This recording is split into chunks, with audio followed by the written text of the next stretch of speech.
Hi అండి అందరికీ. అందరు ఎలా ఉన్నారండి? అందరూ బాగున్నారా? ఈరోజు మన వీడియోలో మనకు పనికిరాని వస్తువుని ఎలా యూజ్ చేసుకోవాలో, అలాగే మన పనులను సింపుల్‌గా చేసుకొని మన పనిని, టైంని ఎలా సేవ్ చేసుకోవాలో, అలాగే ఇంతవరకు ఎవ్వరు చెప్పని, ఎక్కడా చూడని మంచి బ్యూటిఫుల్ టిప్స్తోనైతే మళ్ళీ మీ ముందుకొచ్చేసానండి. వీడియోని ఎండింగ్ వరకు చూడండి. చాలా యూస్‌ఫుల్‌గా ఉంటాయండి. ఫస్ట్ టిప్ వచ్చేసి మనము కుక్కర్‌లో ఇలా శనగలు కానీ, లేకపోతే అలచింతలు కానీ, లేకపోతే ఆలుగడ్డ కానీ మనం ఉడకబెడుతూ ఉంటాం కదండీ! ఇలా ఉడకబెట్టిన తర్వాత స్టవ్ ఆఫ్ చేసిన తర్వాత మనం కుక్కర్‌లో వేసిన వాటర్‌ను సపరేట్ చేయటానికి అంటే వంపేయటానికి మనం స్ట్రెయినర్‌ని ఇలా యూజ్ చేస్తూ ఉంటాము. తర్వాత ఈ జాలిని కూడా క్లీన్ చేసుకోవాలి. అలాగే కుక్కర్‌ని కూడా వాష్ చేసుకోవాలి కదండీ!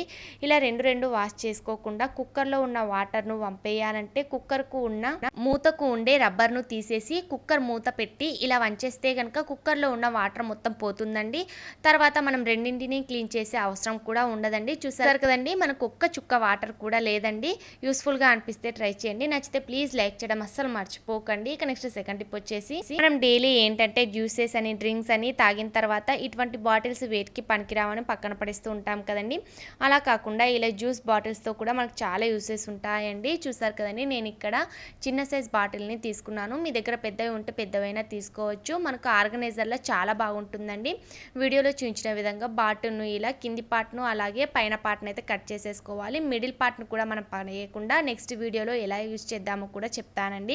ఎడ్జులు కూడా ఏమీ లేకుండా చక్కగా నైఫ్‌తోని మనం సమానంగా చేసేసుకోవాలి. తర్వాత లోపల ఏదైనా తడి ఉంటే గనక ఏదైనా ఒక క్లాత్‌తో తుడిచేసుకుంటే మనకు లోపల ఉండే ఫుడ్ ఐటమ్ అస్సలు పాడైపోకుండా పురుగు పట్టకుండా ఉంటుంది. ఇప్పుడు మన కిచెన్‌లో ఉన్న చిన్న చిన్న బాటిల్స్‌తో చక్కగా ఆర్గనైజ్ చేసుకోవచ్చండి. ఇప్పుడు కట్ చేసిన వాటిలో మనం పోపు దినుసులు కానీ లేకపోతే లవంగాలు ఇలా జీలకర్ర ఇలా మనం డైలీ ఎక్కువ ఏవి యూజ్ చేస్తామో అవి వేసేసుకోవాలండి. తర్వాత పైన కట్ చేసిన పార్ట్‌ను ఇలా సెట్ చేసుకుంటే మనకు చక్కగా ఫిక్స్ అవుతుంది.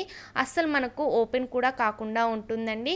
ఇప్పుడు మనం క్యాప్ ఓపెన్ చేసేసి మనకు కావాలి అన్నప్పుడు వాడుకోవటానికి చూడ్డానికి కూడా అందంగా ఉంటుందండి. మన కిచెన్‌లోన ఆర్గనైజర్‌లా కూడా ఉంటుంది కదండి. వేస్ట్ అనే పడేసే వాటితో కూడా మనం కిచెన్‌లోన చక్కగా ఆర్గనైజ్ చేసుకోవచ్చండి. యూస్‌ఫుల్‌గా అనిపిస్తే ట్రై చేయండి. మనకు చిన్న చిన్న బాటిల్స్ అనేవి కంటైనర్ లాగా చక్కగా ఉపయోగపడుతుంది.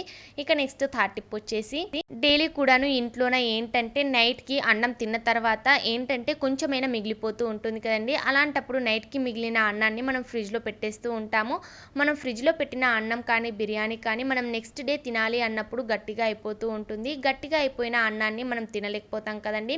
అలా అని మనం బయట ఉంచితే గనుక బిర్యానీ కానీ, అన్నం కానీ పాడైపోతూ ఉంటుంది. అలాంటప్పుడు పాడైపోకుండా నిన్నటి అన్నాన్ని కూడా ఇప్పుడే వండిన అన్నంలో ఫ్రెష్‌గా తయారు చేసుకోవచ్చండి. ఒక్కోసారి ఏంటంటే నైట్‌కి మిగిలిన అన్నాన్ని మనం నెక్స్ట్ డే పడేయలేం కదండి. అలాంటప్పుడు నైట్‌కి మిగిలిన అన్నాన్ని ఫ్రిడ్జ్‌లో స్టోర్ చేసుకున్నప్పుడు ఈ టిప్‌ని ట్రై చేసి చూడండి. మనకు ఇప్పుడే వండిన అన్నంలాగా వేడిగా ఉంటుందండి.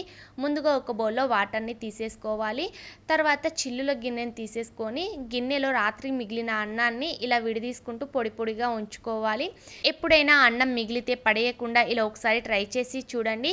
ఇప్పుడు స్టవ్ ఆన్ చేసేసి నీళ్లు పెట్టిన గిన్నె పైన చిల్లుల గిన్నె ఉంచి అన్నాన్ని విడిగా చేసేసి పైన మూత ఉంచి ఆవిరి బయటికి పోకుండా లో ఫ్లేమ్‌లో ఒక 2 నిమిషాలు వేడి చేసుకోవాలి. ఇలా చేయటం వలన అన్నం అనేది మనం మామూలుగా వండిన అన్నం ఎలా ఉంటుందో ఫ్రెష్‌గా సేమ్ అలానే ఉంటుందండి. 2 నిమిషాల తర్వాత స్టవ్ ఆఫ్ చేసిన తర్వాత చూడండి మనకు అన్నం అనేది ఫ్రెష్‌గా ఉంటుందండి. వేడివేడిగా ఉంటుంది. అసలు మనకు గట్టిగా కూడా ఉండదండి. ఎప్పుడైనా నైట్‌కి మిగిలిన అన్నంను బయట ఉంచితే పాడైపోతుంది. అలా అని ఫ్రిడ్జ్‌లో ఉంచితే గనక గట్టిగా అవుతుంది కదండీ. అలాంటప్పుడు ఇలా ఫ్రెష్‌గా వేడివేడిగా చేసేసి తినేసేయొచ్చండి. యూస్‌ఫుల్‌గా అనిపిస్తే ట్రై చేయండి. నచ్చితే ప్లీజ్ లైక్ చేయడం మర్చిపోకండి. ఇక నెక్స్ట్ ఫోర్త్ టిప్ వచ్చేసి మనం డైలీ కూడాను మ్యాచ్ బాక్స్‌ని యూజ్ చేస్తూ ఉంటాం కదండి. పూజ గదిలో మనం పూజ చేసేటప్పుడు దీపం వెలిగించడానికి మ్యాచ్ బాక్స్‌ని యూజ్ చేస్తూ ఉంటాము. ఇలా అగ్గిపుల్ల వెలిగించిన తర్వాత ఇలా ఆరిపోయిన అగ్గిపుల్లను అటు ఇటు పక్కన పడేస్తూ ఉంటాము.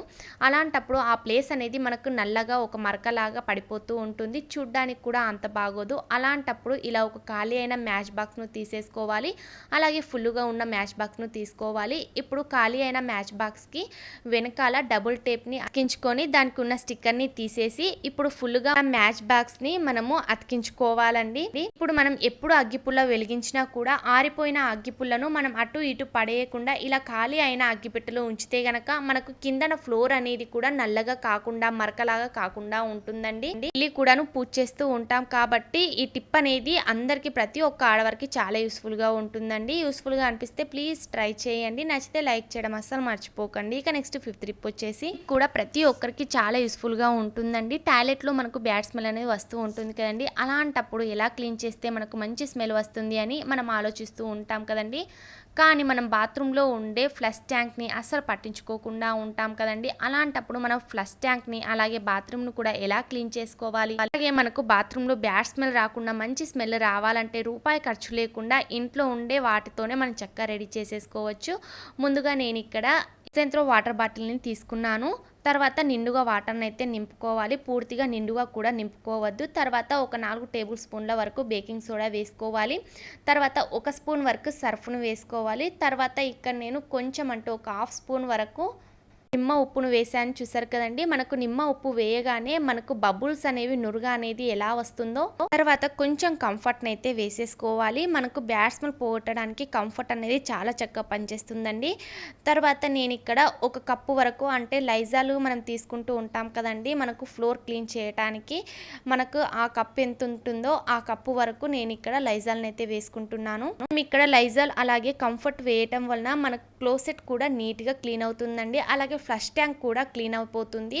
ఎక్కువ కాస్ట్ పెట్టకుండా ఇంట్లో ఉండే వాటితోనే మనం ఈ లిక్విడ్ని రెడీ చేసేసుకోవచ్చు. ఇప్పుడు మూత పెట్టేసి ఇలా అటు ఇటు షేక్ చేస్తే కనుక మన కలర్ కూడా చూడడానికి చాలా బాగుంటుందండి. చూసారు కదండి, మనకు లైట్ బేబీ పింక్ కలర్లోకి అయితే వచ్చేసింది.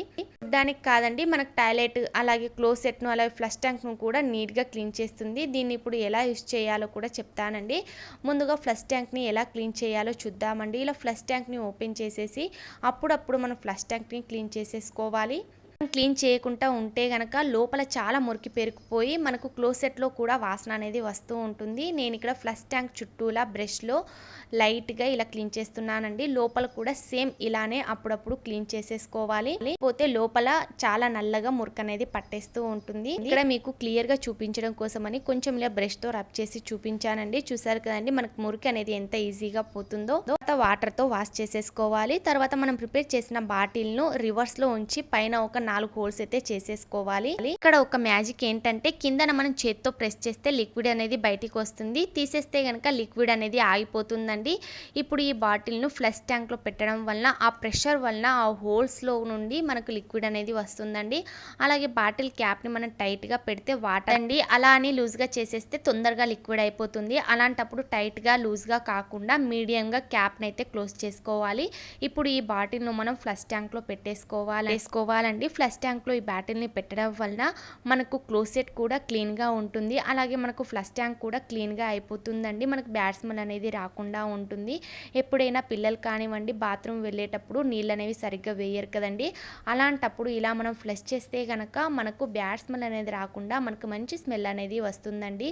యూజ్ చేస్తే ప్రతిసారి మనం ఫ్లష్ చేస్తాం కాబట్టి మనకు మంచి వాసన అనేది వస్తుందండి. స్మెల్ అనేది పూర్తిగా పోతుంది. మనకు మంచి లైజాల్ కంఫర్ట్ వాసన అనేది వస్తుందండి. యూస్ఫుల్గా అనిపిస్తే ట్రై చేయండి. నచ్చితే లైక్ చేయడం మర్చిపోకండి. ఈ టిప్లో ఏ టిప్ బాగా నచ్చిందో కామెంట్ బాక్స్లో కామెంట్ చేయండి. Thank you for watching. By by. Take